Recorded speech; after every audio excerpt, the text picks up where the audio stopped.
400 square feet doesn't sound like much.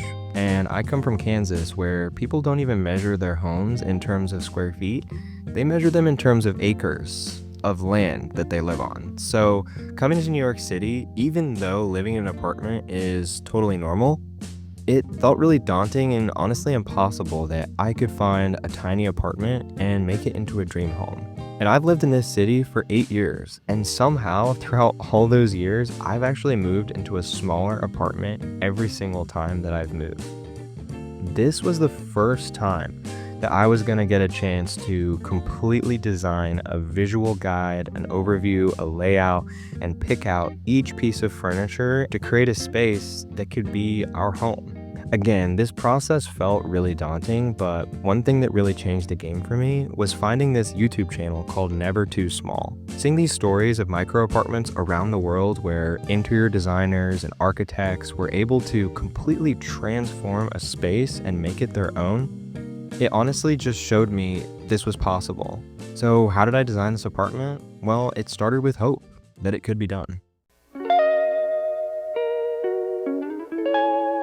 Whenever I'm working on a creative project, I'm a really visual person. Unfortunately, it's really hard for me to just imagine something in my head and move the pieces around and then bring it to reality with the snap of a finger.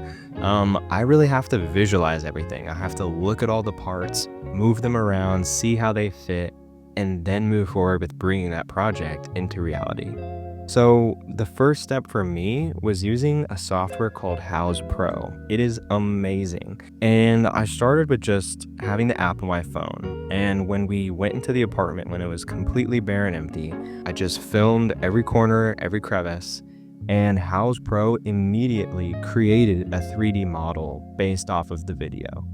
And so everything was honestly super accurate. All the windows, all the doors, all the corners, everything was in its right place.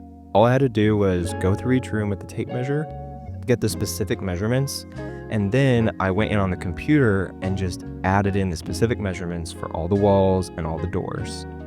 So now I had a very specific and accurate layout of the apartment, and I could move forward to the next step, which was picking out the specific pieces of furniture that would simply be able to fit in each area. Now you may be noticing there's only 2 rooms in this layout, and that's because the kitchen and the bathroom were honestly so small that we wouldn't be able to fit any furniture in those areas. And they were a lower priority, so we really just focused on the living room and the bedroom.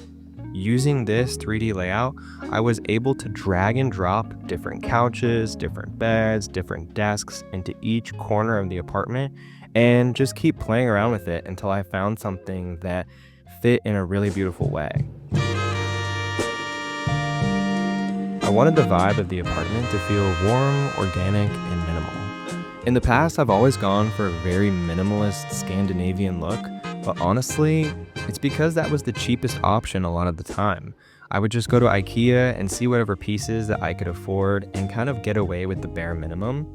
So for this apartment, we really wanted to invest in pieces of furniture that were made either fully of real wood or mostly real wood, quality pieces that would last a long time, but also had an aspect of beauty to them. My thought process with choosing each item is when I look at that piece of furniture, does it bring me joy? Does it inspire me? Does it make me feel at peace or happy to be in that environment where I can be creative or just feel cozy and at home? The thing is, once you start looking into wood furniture, you realize you really have to start thinking about wood tones. With wood tones, you really have to choose a dominant wood tone for your space, either warm, cool, or neutral. And the one thing we couldn't control about this apartment is the floors. These are beautiful, almost brand new wood floors, but they're cherry wood. I would have picked cherry wood, but this is what we had in the space, and cherry wood floors definitely lean more warm. So the dominant wood tone here is warm, but I mixed neutrals in and it still doesn't quite clash. And that's the big thing to know with wood furniture is you don't want it all to match and you don't want it all to clash. So you want to mix and match your wood tones while still staying within that general tone that you're going for. So in the bedroom, because we have the big windows in this room letting in a lot of natural light, this space was already going to be a lot brighter. And so I reflected that through the furniture that I chose.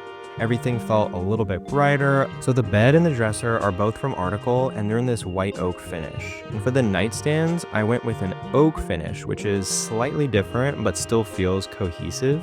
And it has this rattan siding to create a little bit of texture so that not all the wood textures feel the same either. Now in the corner, this is my pride and joy of the room. This is a beautiful wall desk from West Elm in an acorn color. It still stays within the dominant wood tone of the room, but it definitely creates a beautiful contrast because it is so much darker than the dresser and the bed and everything else. But I think when it's all together and with the different materials that I chose for the bedding, it still creates this cohesive, light, warm space. In the living room, unfortunately, we don't have a lot of natural light. This is actually the darkest living room that I've ever lived in New York City, and I'm taking a lot of vitamin D to fight some of that seasonal depression that's happening. But instead of letting that stop me, I just kind of let that dictate how the space would feel. The living room's going to be warm, cozy, a little bit darker, and honestly the main thing we end up doing in here anyways is watching movies, TV, listening to music, and so this space would still work great. Now laying the foundation with a big cream rug definitely brings a lot of brightness into the space. But for the coffee table, we went with a cool walnut color from West Elm. It's actually the exact same color as the Bistro table from West Elm. And this little table is sweet. It doubles as our dining table, but also a great workspace to work from throughout the day.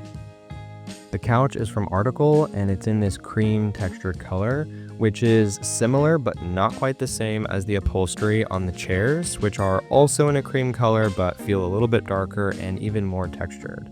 For the TV stand, we went with something brighter. So this is a blonde oak veneer from West Elm. And this TV stand is honestly more function than form. We really just needed a place for a lot of storage, and that's the main thing that it does. You'll notice that everything in this room is basically earth tone. Creams, browns, greens, they're all kind of in that same color family. And I'll be honest, it does feel a little bit boring right now, but this is just the foundation. These are the core pieces, and I'm slowly adding little pieces of character, of color, and unique pieces that just elevate the space and make it feel a little more personal and a little bit more of a representation of my wife and I and our family and what we're trying to build in this place. This apartment is definitely still a work in progress. It was actually pretty scary for me to film this place and put it online because it doesn't feel ready. It doesn't feel done. It's not complete. But I'm learning that that's kind of the thing with interior design. You're never truly done. And as you grow, your taste will change, your preferences will change, the kind of art that you like. And even practically, your life will change. You might get new hobbies or a different job or get a pet or a kid, and these things will constantly change how your space looks. But for now, this is the foundation. This is the first step of designing a 400 square foot apartment in New York City and trying to make it feel like a home. The last thing I want to say is there are so many corners of this apartment that I didn't show you. So many things that I threw in a drawer or hid behind a door just so that you wouldn't see that this place is imperfect. It's often cluttered, and sometimes we just kick our feet up on the coffee table and watch Netflix all day. And what you see on social media about people's apartments and homes, that's not what reality looks like. And I don't want to try to trick you into thinking that this apartment always looks like a showroom, because it doesn't. And so these are the true realities of how this apartment looks from time to time. These are the things that are hidden in corners that are just a part of being human and being messy. And moving forward, I'm going to take you guys along with the little things that I'm doing in this apartment to try to make it just a little bit better, a little bit more creative. There's some lights and art and different pieces of furniture that I'm thinking about getting in. As I slowly piece together this home, I'm going to take you guys along the way and show you some of the updates and upgrades that I'm doing, and maybe it'll give you an idea or inspiration to do that in your own space. So thank you so much for watching, and I hope to see you in the next one.